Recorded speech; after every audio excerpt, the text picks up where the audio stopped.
Hi, I'm Dr. Tracy Fanara, and you are watching EarthX.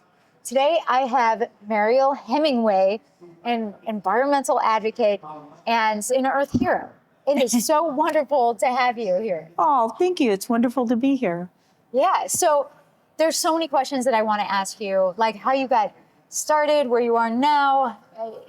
Let's start at where you are right now, and then Okay. we'll go back to the beginning and go Okay. through the journey of how you got here. Uh-oh. You got a lot of time? Okay.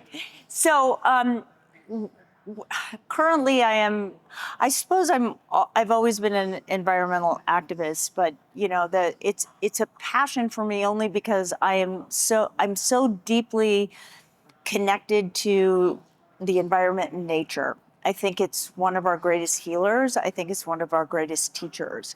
And I think that but it's not just nature. It's like the combination of nature with your whole lifestyle choices. How do you wake up in the morning? Do you drink water? Do you take time to be still and silent? Do you take time to be connected to the earth? Do you take your shoes off? Do you walk on this planet, which is so amazing, and get the frequency of the earth into your body? I think that there's such a powerful connection with nature, and once you have that connection, which I think the people that are sort of like, well, the environmentalists are just tree huggers, and they're politically not the same as me, or whatever it is. It's because they haven't really had that moment where nature really spoke to them. And my feeling is, if it doesn't matter what you believe or how you believe, but once you have that connection to nature and you really make that, you have this moment where you really get, oh my God, the trees, the sound of the wind, the smell of the air, and the feeling of the sun. When you have that connection, everybody's an environmentalist because we are nature. And I think there's an interesting thing that my husband says. He says, man is he thinks he's an innovative capitalist. He's smarter than nature, but you can't be smarter than nature because we are nature. So it's a total oxymoron. I just murdered what he usually says, but usually he says it very eloquently, and I think I twisted it around. But anyway, we can't be smarter than ourselves. Right. And it's interesting because you talk about this moment, right, where you connect to the earth. And those moments are getting fewer and far between because we are creating systems that disconnect us from the environment, from our impacts. And we call it civilization. We just turn on the faucet, and that is a miracle. And we just take it for granted. Yeah. Flush the toilet, we take that for granted. We put the trash at the end of the driveway, and fairies come and pick it up. And you never see it again. Like, that's all disconnection. Yeah, it is disconnection. And my thing is, like, if people really kind of slowed their life down, just to take a moment to realize, it's like, even the idea of being silent and in prayer and gratitude, just to wake up and go, thank you. Thank you to Mother Earth, thank you to God, whatever you believe in, it doesn't matter, but that we are all interconnected in that way. And I think technology has had, although I think technology is amazing and there's so many things that are great about it, but there are also so many things that have disconnected us from so much. And I worry about children, I worry about a generation they weren't brought up in the 70s like I was, where, you called a friend on the phone on this big, long thing that went around a room, and you had to go get privacy and stuff. And if you couldn't get your friend on the phone, you called him in a couple days. You know what I mean? But now everything is very fast. And I think that we just have to regulate and put boundaries around the technical things that we do, because they're great, and it's amazing that we can connect. But a lot of information can be too much information, and it can be overwhelming. And I think that that's why there's kind of this eco-anxiety, is that we get inundated with the idea that I can't do anything, like global warming, this, that, it makes no sense to me because I can't do anything. But what we can do is individual. You know, if we can take care of ourselves, you know, and how do we eat? How do we drink water? How do we step into our world? And then once we take care of ourselves, then we take care of the people that we love, and then we take care of our community. Yeah. And that ripple effect can change the world. I truly believe that once you start realizing that your difference is in the difference that you make with yourself, Yeah. then you can make an impact. Your words are like really hitting me, because just listening to you, I've realized how disconnected I've become. You know, everything is about efficiency, speed, and focus, and computers and programming. And I'm in front of a screen all the time, but that's not where I started. No. I started collecting tadpoles on a railroad track that was abandoned, and learning about Love Canal, a disaster site that, you know, my mom had cancer in her 20s. Right. So that is what connected me to our impacts on the Yes. environment. But as we go through time, as the world starts getting faster and we have all these responsibilities, we lose sight of that sometimes. Yeah, you do. You forget. Well, it's hard. It's hard because you get on an algorithm and it's giving you more stuff, and then you've got your schedule. But sometimes I think we're so overscheduled, we're so overstimulated that it almost creates a numbness and almost an overwhelm that you don't know.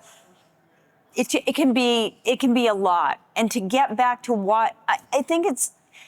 Again, I get back to, like, how do you start your morning? If Right. you can start and just say, okay, bring me what I need today, not necessarily what I'm, Right. wanting, but bring me what I need and also keep me present. Right. I think we're so, like, locked in thinking about the future, but we're worried about what happened yesterday, and we don't stay here. You're so right. You're so right. I mean, you're awesome. Oh, You're awesome. I Thank love you. everything that you're saying. And I've always said that, like, what's good for our bodies is usually good for the environment. Overconsumption Yes. for our bodies is not good, and neither is it. The Absolutely. made up chemicals, Yeah. good for our bodies, not good Yeah. for the environment. Yeah. And everything that we put into the environment eventually comes back to affect our health. Right. Right. Yeah. So Absolutely. How did you get started? Like, what was and then how do you, I mean, your morning routine is a huge thing. Like, that's Right. going to stick with me. Right. But what made you first, when you were a little kid, like, what got you to love the environment? Okay. So a couple things. I have a similarity to you. My mother had cancer when I was growing up, and I was convinced. I was little. I mean, I was young, not little, but I don't think I was ever little. But anyway, I think I was always tall. Damn. But I was like 10 years old. My mother had gotten cancer. And I remember thinking to myself, there must be something. It's like, what is she doing? Like, it must be about her food. It must be about how she's living. What I later learned, there was a tremendous amount of depression and a lot of, there was a lot of drinking in my house. But of course, when you're a kid, I just thought I thought we were just a normal family who yelled a lot. Like, I didn't realize. So there was a lot of, like, home things that happened. And it was a very dysfunctional house, even though I loved my family desperately. But, it wasn't super functional. And what saved me was going outside. I spent so many hours just, like, I went into the woods for hours at a time. I was always on some sort of adventure outside, and I always felt like nature was taking care. I felt that that's where God lived, and I always felt that. So then, as I got older and I was making movies and I was doing all kinds of things, I realized, and I'd asked my father, I really want to do something for the land, because I thought the land was so important. So I found myself, like I went to DC and was there for the Wilderness Society and speaking on behalf of the wilderness, because it was so important. And God, might have been the 70s. Holy moly. It wasn't that long ago. No. Like yesterday. Yeah. Well, I think the 90s were literally 10 years ago, so I'm in trouble.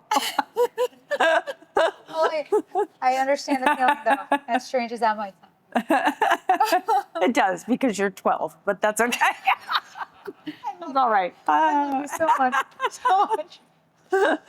So, okay, the really interesting thing about your background, and I shouldn't say like everything about your background is interesting, and especially that story about the family, because I think that will resonate with a lot of people. Yeah. But acting, like how did the skills, like how, first of all, how did that path happen, and how did the skills that you developed while acting help you be an ambassador and an advocate for environment? Wow. I have to make some sort of like large leap right here because I'm not sure. I'm not sure. I have an idea of what this is. Okay. We'll try. All right. This is like improv. Okay, so I loved acting and I kind of fell into it. My sister was like a supermodel in the 70s, and she got this offer to play in a movie called Lipstick. And they asked her if she had a sister, and she said, "Oh, it should be my sister because, I've never acted before." Anyway, so I got this role and I played her little sister, and that's how I became an actress. I never, That's a cool big sister. Yeah, it was cool. It was very cool. sister. And, I did it because I was going to go to LA and get like new clothes. I lived in a small town. I was like, this is going to be great. And I think maybe it comes from the contrast of being in the, I literally grew up in a small town. It's a very fancy kind of resort now, and a lot of shishi la la people there. But when I grew up, it was like literally like a cow town in the West, right? And I think the contrast of that environment versus LA, and then I went to New York and I made a movie there and all this stuff, and it was so different. And I realized that I needed the environment in order to get grounded, to literally find who I was. And I think it was probably the best thing for my acting. I mean, I never really thought about it till today. So thank you for that question. Yeah, I mean, what I'm seeing from you is your ability to speak and communicate so well. And I was just assuming that a lot of that and your ability to bring the message, bring an environmental message to people, probably has a lot to do with the fact that you know how to speak really well on camera and off of camera, Okay, thank you. I appreciate that. You're doing a great job. Well, thanks. Thank you So much for being here. Oh, what a pleasure. It's been amazing meeting you. You're an inspiration. Thank you. And I hope that a lot of people can continue to learn from you, because I would love to have you here for another hour. Okay, well, gosh, we can sit. Yeah. Thank you so much. This was such a pleasure. Thank you.